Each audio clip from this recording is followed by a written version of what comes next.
All right. Test, test, Test. test, test.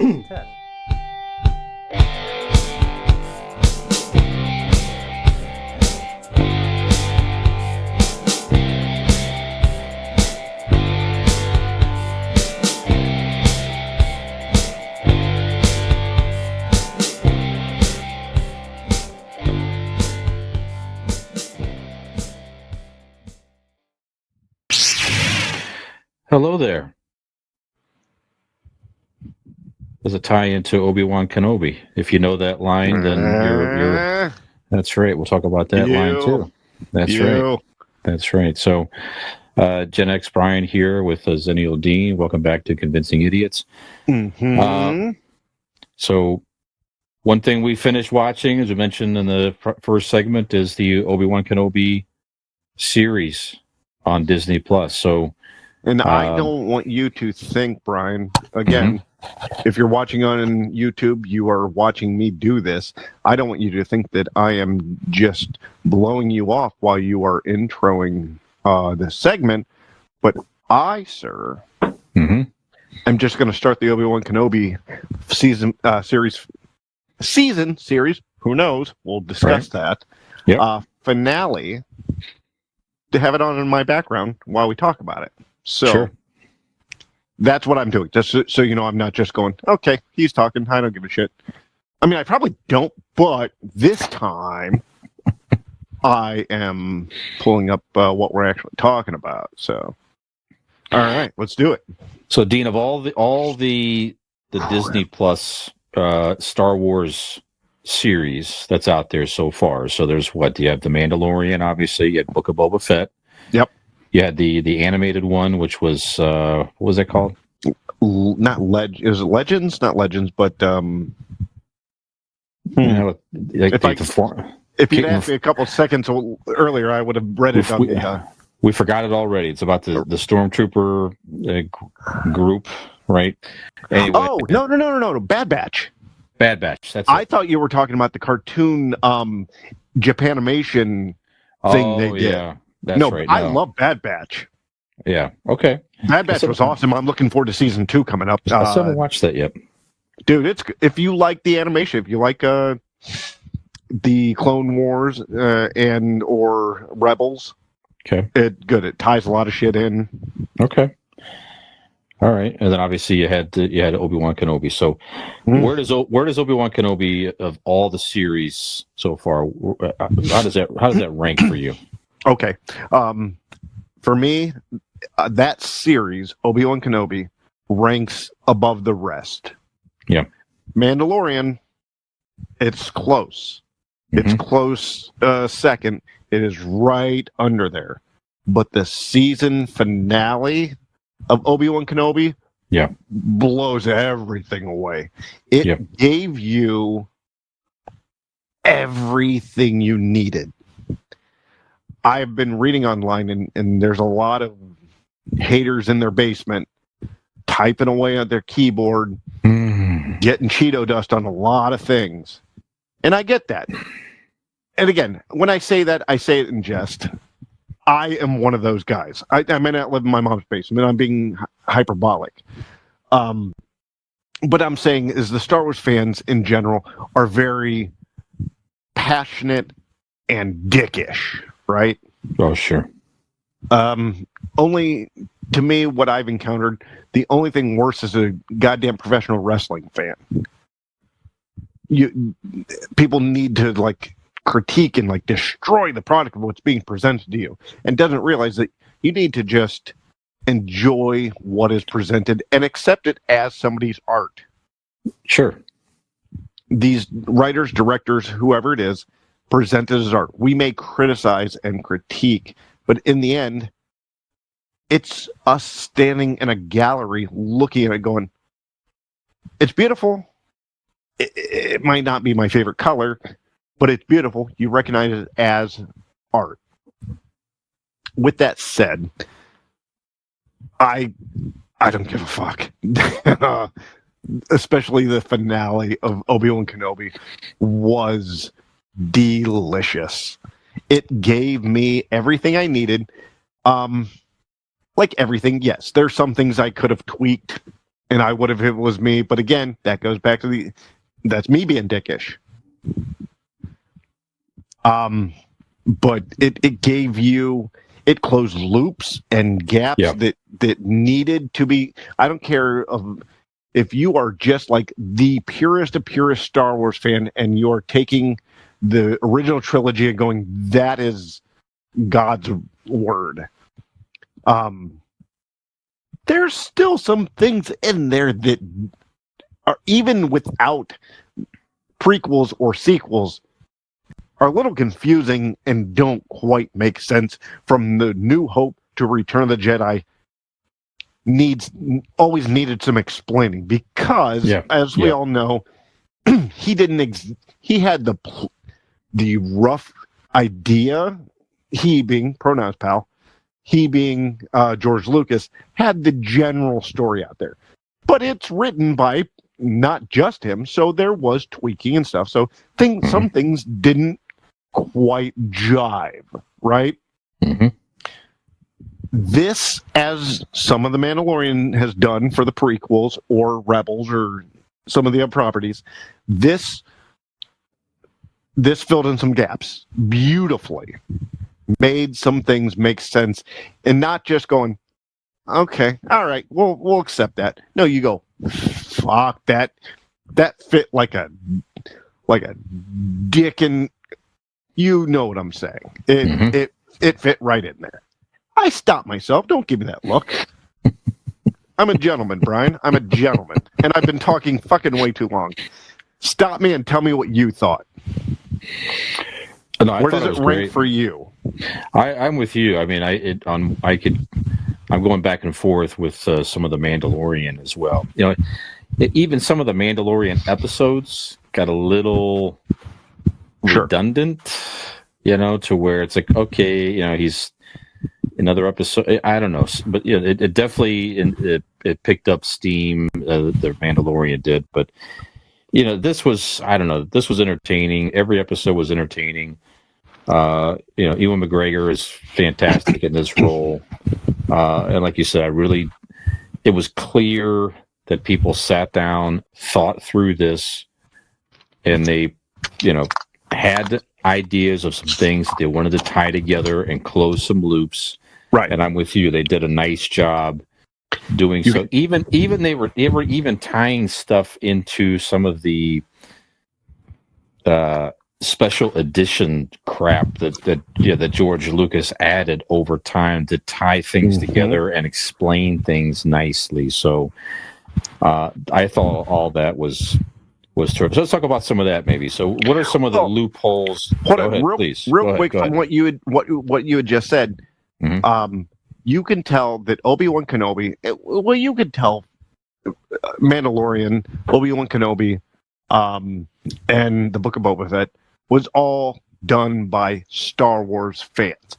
And the dickish fans that I just called out, I'm going to be one right now and say that Rian Johnson was not a Star Wars fan. No. Or at least he didn't make a movie as a Star Wars fan. Right. So the comparison to like that, you know, from Rian Johnson's movie to these properties, you know, on Disney Plus, night and day. You can tell these are made with love. Yes. With a purpose. Yeah. You're right. No, agree. So, yeah, I mean, it's like the performances are fantastic. I mean, we talked about some of these in prior episodes. Ewan McGregor, the little girl that played Leia, Lyra Blair, was fantastic. Moses Ingram was great. I mean, Hayden Christensen was great coming back. So many solid performances. Yeah. Well, we're talking about loopholes though. So you know, just what are some of the loopholes that you caught, that they closed, that you appreciated? Okay, we'll go straight to the ending for mine. The best one, I think, for a lot of people is going to be when, in the original New Hope, when Ben Kenobi told Luke, "Your father was was killed by a Jedi. Yes, we knew he was, when he told me he was killed by Jedi and Darth Vader, we knew he was lying. But it still was a stupid lie. You know what I mean? It didn't... Yes, lies are lies, but you've had a lot of years to, like, think about shit. You could have lied better than that. But this didn't... It turned it from a lie to the fucking truth. Right. It made what he said exactly what Anakin / Vader said. Yes. So it was not a lie. It is... He told him what his father told him. Yeah. And that was beautiful. He betrayed and murdered his father. That's exactly what he said, like you said. Yeah, brilliant. Another one is... okay, I've heard a lot of people I listen to the internet. I've read a lot of people online talk about why Princess Leia doesn't recognize or acknowledge knowing Obi-Wan / Ben Kenobi. And yes, from the beginning of the series on to the last episode, you go, yeah, that doesn't quite make sense. But that last scene where he's like, you can't tell anybody because it puts us both in danger. It not only shows the love she has for him, A, because she named her son after him, That's and right. B, that she had so much respect and love for him to not put on a goddamn hologram what her father did, what fucked him up at the end of this season. Right. The truth. She knew to keep it, she knew to keep the lie through everything, through a hologram, through seeing, she didn't get to see him. Mm-hmm. And then, yes, you knew that Obi-Wan knew that the twins were there and he's been watching over Luke, but it makes that last look when he looks over and sees them together. In A New Hope, you think to yourself, oh, he's turning and looking at Luke going, that boy's going to be all right. No. It now takes Alec Guinness's look over to them and looking at them both in the same frame and going, that's what this was about. That's why this happened. Yes, all right. I think I'm talking too much and not giving you a chance here, but sorry, I'm going on too much. It's okay. But I get excited. I love this shit. All right. For example, the only thing that still to this day will always, and I don't know how they could ever explain it, but when Obi Wan Kenobi told Vader, if you strike me down, I will become more powerful than you can ever imagine. To me, he didn't. It never made sense. I get at the time it was going to be a one and done movie, but I never understood that. Well, could you explain that? He became more powerful in the sense of he was able to still contact Luke. So when Luke was flying down the trench, he was able to still connect with him using the Force, and so he did become more powerful in that respect. So you're saying Ben was there helping him do stuff like that? Because Luke wasn't exactly, he was literally just learned about the Force 24 hours earlier. Well, he encouraged him to shut off the targeting computer, and Luke kind of went with his instincts and blew up the Death Star at the time. And do you think maybe Ben was there kind of with the Force guiding him and guiding that missile? Same as, because at the very end, when Qui-Gon said, I was always there, you just couldn't see me. Right. Was Obi-Wan the one to only be the one to help Leia not fall to her death? Same idea. Yeah. Was that Qui-Gon there with her and him? Could be.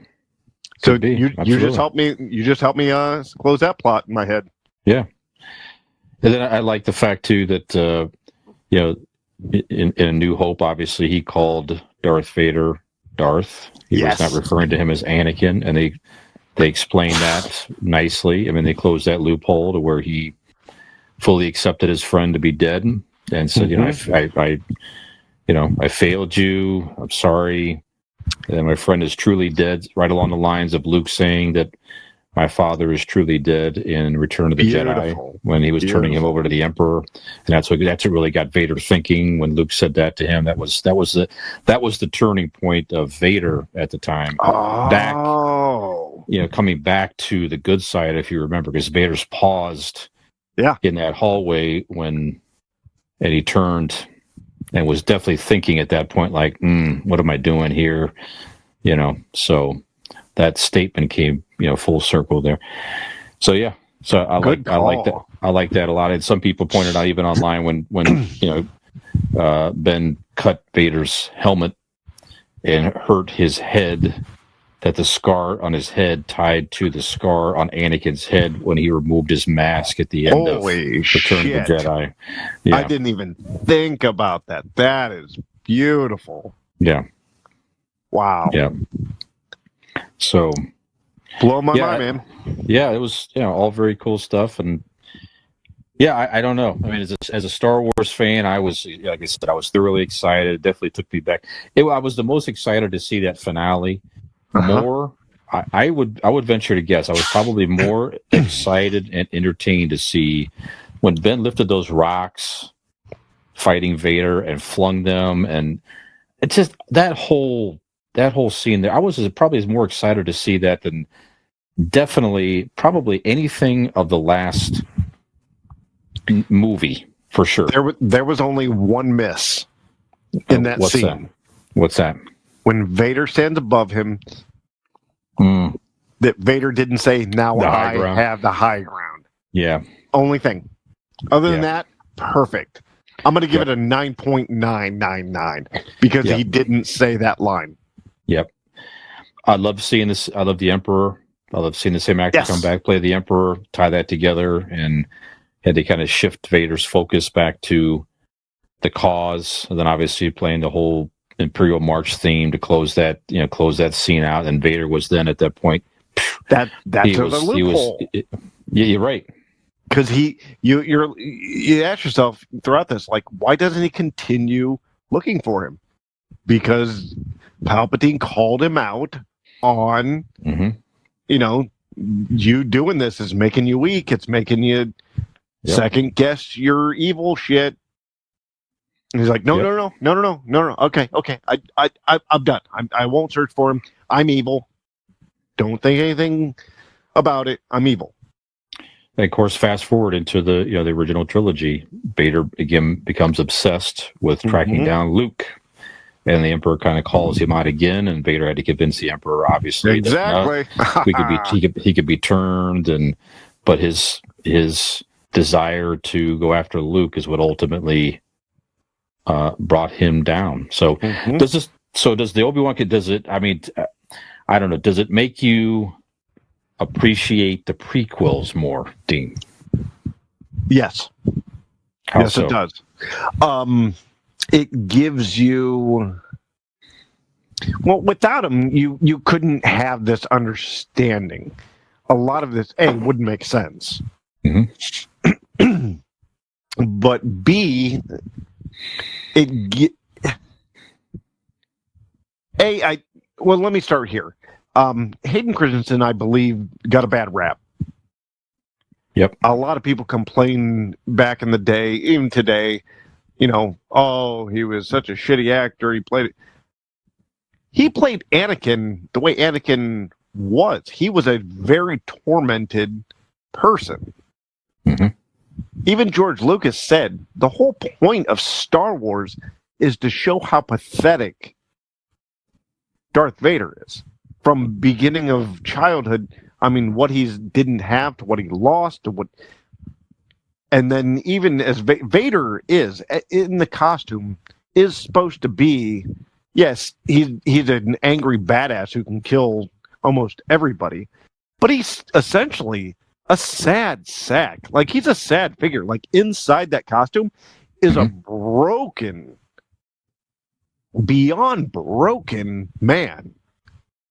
He's a pathetic, sad figure inside that costume. That costume is what caused everybody to fear him. That costume, that helmet, the breathing, like the whole bit, put on the facade to the universe to why you should fear the Emperor's henchmen. Mm-hmm. Inside that costume, again, is Anakin Skywalker, who lost everything based upon a broken promise. Anakin Skywalker is pathetic, and sadly so. So without the prequels, you don't get to see Hayden Christensen's.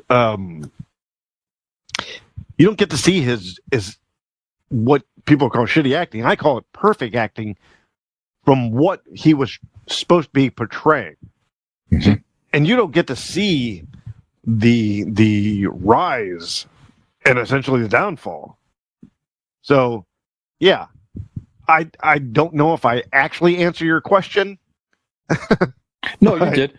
No, you did. I mean, you it makes you appreciate them in a different way for sure, because you can appreciate the kind of the fall of Anakin Skywalker at a different level, and make you kind of rethink, like you say, the performance of Hayden Christensen in those. And I like the flashback to, the second movie when they're training. Yep. I like that a lot, So, yeah, I definitely appreciate that. After seeing this, I do appreciate the prequels a little bit more. And you're right, George Lucas said a while ago that Star Wars it's not about Luke Skywalker. It's about the fall and the redemption of Anakin Skywalker, Darth Vader. That's what the main storyline is of that entire Skywalker saga. So, yeah. So kudos to Disney Plus, and there's Deborah Chow was the director. So just fantastic acting, fantastic directing, fantastic storyline. So many great acting performances in this. I don't know. Do you want to see more? Do you want to see more? Yes. Ben Kenobi? Do you want to see more Vader? Do you want to see separate? Do you want to see him? Go ahead. If you would have asked me that question before this series started, I'd be like, no. Yeah. I'm good with just doing this quick story, explain what you need to, fill in the gaps, let's move on. Mm-hmm. Watching the performance simply of one of the last scenes, in the last scene of the fight scene, should I say. Yep. With Ewan McGregor, just simply with the words, I'm sorry, should win a fucking Emmy for that moment.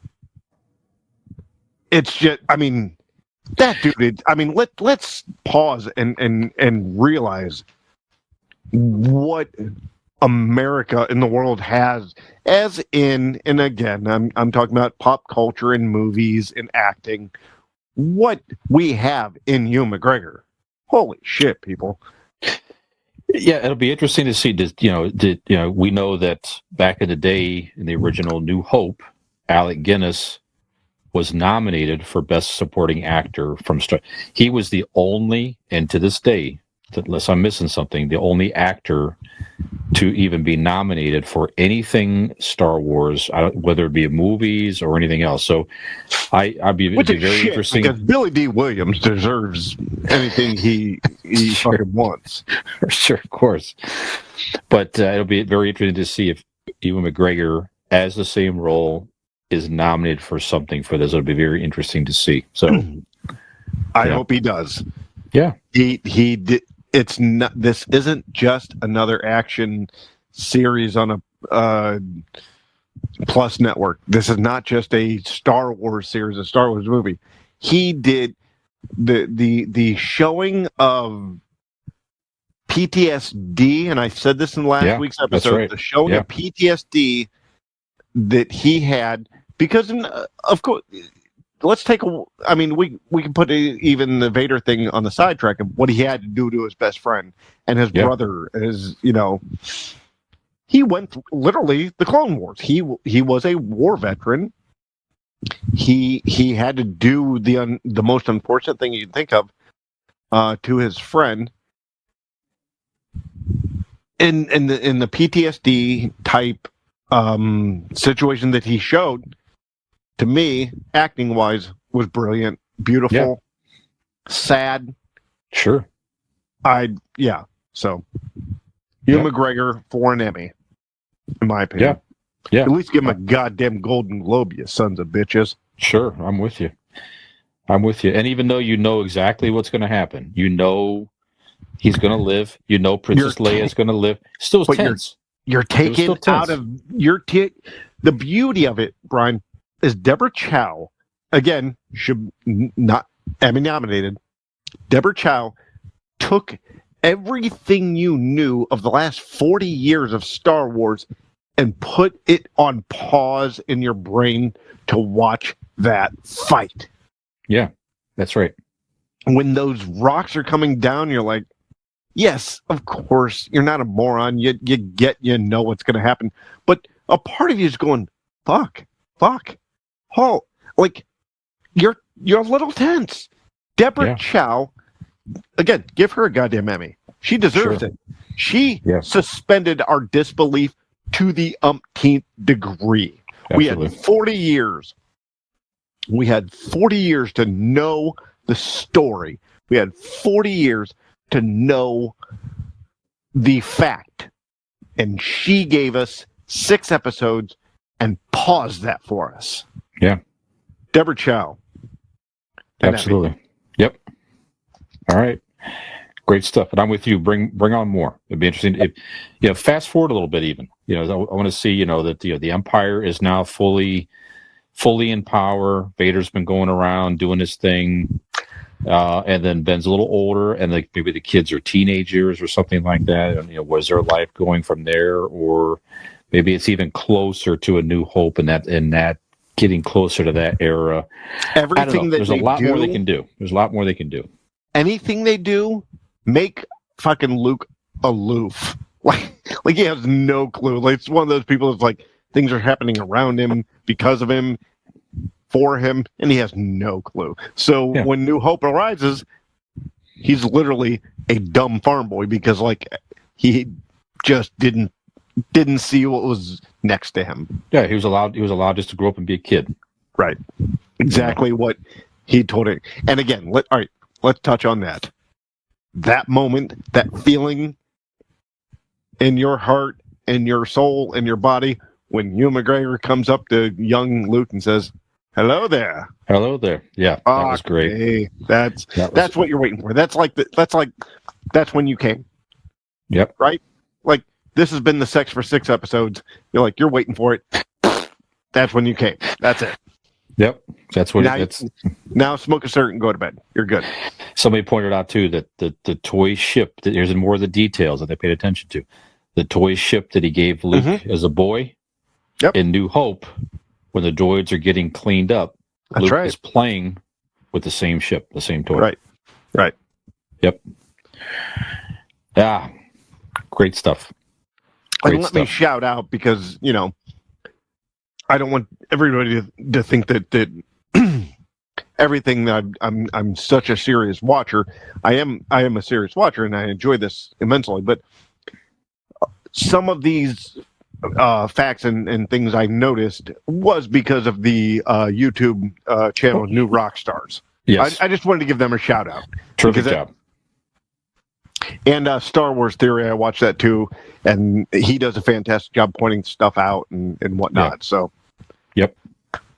I'm a huge fan, and I'd like to think a halfway non-stupid person, but I do watch them, and that's where some of the facts I've gained.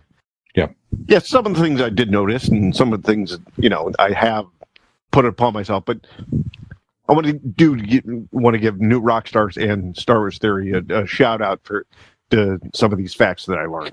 Absolutely. I mean, it is a compliment, but those guys are super nerds, which is in the nicest way. I mean, they pick up on details. They pay Eric attention. Voss is a detail fucking junkie. That dude knows what the fuck he's doing, whether it be Star Wars, Marvel, DC, doesn't matter. That dude's a fucking brilliant nerd junkie. You're right. If you like those type of movies, superhero movies, all that stuff, if you do yourself a favor, check them out, and it pulls together pulls out a lot of information that you missed and details. My 10-year-old son and I go to any of these movies or watch anything. We were driving back. What was it? Doctor Strange. We were driving back from watching it, and it was literally that day that it opened. First thing he says when we get in the car, he goes, "You think New Rockstar's head's a breakdown up?" I'm like, "Not yet, bud. Give him a day or two to watch it and find all the stuff." But yep. So I just wanted to say that real quick. No, that's a good shot. Good credit there. All right, we can talk about this more, but obviously, if you're a Star Wars fan, highly recommend it. And if you saw it, we're pretty sure you enjoyed it. If you disagree, hey, listen, we'd like to hear from you. If you want to see more, or you don't want to see more, let us know. We'll share your opinions out there. You can email us at convincingidiots@gmail.com. Post in the social media somewhere. We'll find it. So, and if you don't agree with us, you could take a short ride off or a long ride off a short pier. How do you do that? Probably on an electric bike. That's right. Yeah, and you can find a quality electric bike, Dean, to take a short ride or a long ride off a short pier. Excuse me. Yep. Save the bike though. You yourself can save the bike. You just jump off at the end. That's correct. So our friends at RPM Bike Shop out of Carrollton, Ohio, quality electric bikes at an affordable price. Again, gas prices are outrageous right now. It'd be an investment to get an electric bike, but if you're just going around town, short errands, just get out there and on the trails. You want to go a longer distance. If you like to go camping and you like to travel around the site and stuff. You're going to look cool as fuck on one too. Oh yeah, absolutely. Nice big thick tires, the whole bit. So you can pedal like a normal bike. That's right. You can pedal like a normal bike, or you can use the charge and take you out through a tougher terrain or otherwise. So check them out. All contact information is on their Facebook page, RPM Bike Shop. They also have a website, RPM Bike Shop. Check them out, and they're happy to give you a quote, show you the bikes, whatever. Family-owned business, so they'll definitely treat you right. And they did have some specials here of some demo bikes that they were selling at a lower price. So I don't know if they left, but definitely lower than a brand new one. So if you're interested in a slightly gently used model, go check those out as well. RPM Bike Shop. So thank them for our sponsorship. Yep. Brian, can we take a pause so I can run out to Carrollton, Ohio right now? Sure. Absolutely. All right, please, let's do that. We'll do just that. We'll take a pause, and then we're going to come back, Dean, and talk about another one of your ideas, mirrored parallel universe, mirrored universe, parallel universes. Mm-hmm. These are real experiments going on out there, which seems crazy. It does. But do we think they exist? Do you think they exist? And just thoughts around parallel universes, multiverses, whatever it is. So an interesting. It could be two guys right now doing this very same thing, Dean, but maybe making money at this or something like that. Right. I don't know. It's very entertaining. It's very possible. Maybe they hated Ben Kenobi. Right. That's possible. Yeah, it's very possible. You never know. Let's find out. That's right. So we'll be right back. After this, might be us two, or could be two guys look exactly like us. Hey, did you like that video? You know you did, and we know you did. So stop screwing around and go like that video, subscribe to our channel, and join us for some more.